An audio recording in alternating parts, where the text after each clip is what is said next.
Hi friends, आपका दोस्त और होस्ट मैं अभिजीत आपका स्वागत करता हूं आपके अपने यूट्यूब चैनल ट्रेड गुरु में। आज मैं स्टॉक मार्केट से रिलेटेड कुछ बेसिक इन्फॉर्मेशंस लेके आया हूं, जैसे कि स्टॉक मार्केट क्या है, भारत का पहला स्टॉक एक्सचेंज कब बना, स्टॉक मार्केट में कंपनी कब दिखाई देती है, शेयर्स कितने प्रकार के होते हैं, शेयर्स के भाव में उतार चढ़ाव क्यों आता है और आप इसमें कैसे वर्क कर सकते हैं। सो गाइज, शुरू करते हैं पहले क्वेश्चन के साथ कि शेयर बाजार क्या है। शेयर का मतलब होता है हिस्सा, और बाजार उस जगह को कहते हैं जहां आप खरीद और बिक्री कर सकें। अगर सीधा कहें तो स्टॉक मार्केट किसी सूचीबद्ध कंपनी में हिस्सेदारी खरीदने और बेचने की जगह है। इंडिया में बीएसई बॉम्बे स्टॉक एक्सचेंज और एनएसई नेशनल स्टॉक एक्सचेंज नाम के दो प्रमुख शेयर बाजार हैं। एनएससी और बीएससी में किसी लिस्टेड कंपनी के जो शेयर हैं वो ब्रोकर के ज़रिए आप खरीद भी सकते हैं और बेच भी सकते हैं। इसके अलावा शेयर बाज़ार में आप बॉन्ड, म्यूचुअल फंड और डेरिवेटिव का भी व्यापार कर सकते हैं। आप सोचते होंगे, अक्सर आपके दिमाग में क्वेश्चन आता होगा कि भारत का पहला स्टॉक एक्सचेंज कब बना। बीएससी भारत का पहला सबसे बड़ा स्टॉक एक्सचेंज माना जाता है। इसकी स्थापना 1875 में भारत के पहले स्टॉक एक्सचेंज के रूप में की गई थी। भारत का दूसरा स्टॉक एक्सचेंज एनएससी है और इसकी स्थापना 1992 में भारत के पहले इलेक्ट्रॉनिक स्टॉक एक्सचेंज के रूप में की गई थी। आप सोचते होंगे कि जो ये कंपनियां हैं आखिर ये मार्केट में कैसे आती हैं और क्या प्रोसेस होती है।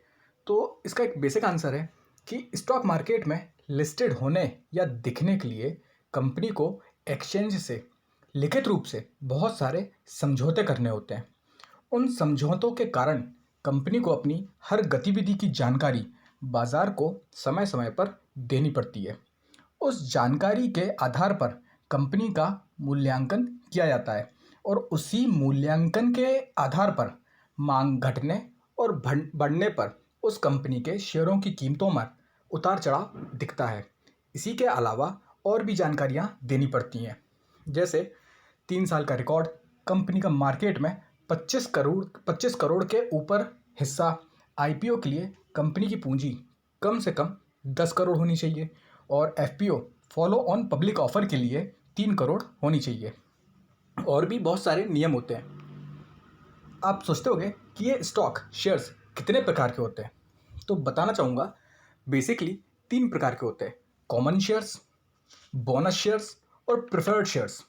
कॉमन शेयर्स, इन्हें कोई भी खरीद सकता है तथा ज़रूरत पड़ने पर आप उसको सेल भी कर सकते हैं ईजिली। बोनस शेयर्स, जैसे कंपनी मुनाफा कमाती है और वह कंपनी अपने शेयर धारकों को उस मुनाफे का कुछ हिस्सा देना चाहती है पर पैसा नहीं देना चाहती और शेयर देती है, इन्हीं को बोनस शेयर्स कहते हैं। अगला है प्रेफर्ड शेयर्स।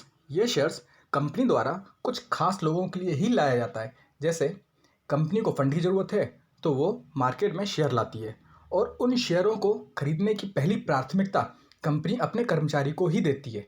और जो इस प्रकार के शेयर्स होते हैं वो बहुत सेफ होते हैं।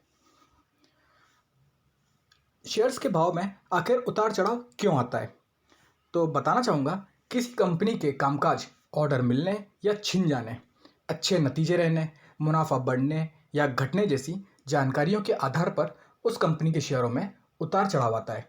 चूँकि जो लिस्टेड कंपनी रोज़ कारोबार करती है, इसलिए उसकी स्थिति में रोज़ कुछ ना कुछ बदलाव होता है और इसी मांग घटने या बढ़ने के कारण उसके शेयर्स में उतार चढ़ाव आता है।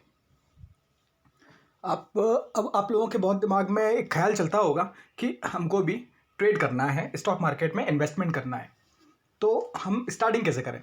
तो इसके लिए आपको पहले डीमैट अकाउंट ओपन कराना पड़ेगा। फिर आपका जो अकाउंट है उसको डीमैट अकाउंट से लिंक कराना पड़ेगा, जिससे आप अपने अकाउंट से डीमैट अकाउंट में फ़ंड ट्रांसफ़र कर सकें। डीमैट अकाउंट आप ऑनलाइन भी करवा सकते हैं, ब्रोकर की मदद से ऑफलाइन भी करवा सकते हैं, क्योंकि आप फंड ट्रांसफ़र कर पाएंगे तभी आप शेयर्स खरीद सकते हैं। आप खुद भी खरीद सकते हैं और ब्रोकर की मदद से भी खरीद सकते हैं। ये कुछ बेसिक इन्फॉर्मेशंस थी मार्केट से संबंधित। अगर आपको ये वीडियो पसंद आया हो और जानकारी अच्छी लगी हो तो प्लीज़ लाइक, शेयर और सब्सक्राइब ज़रूर करिएगा। सो मिलते हैं गाइस नेक्स्ट वीडियो में। Thank you.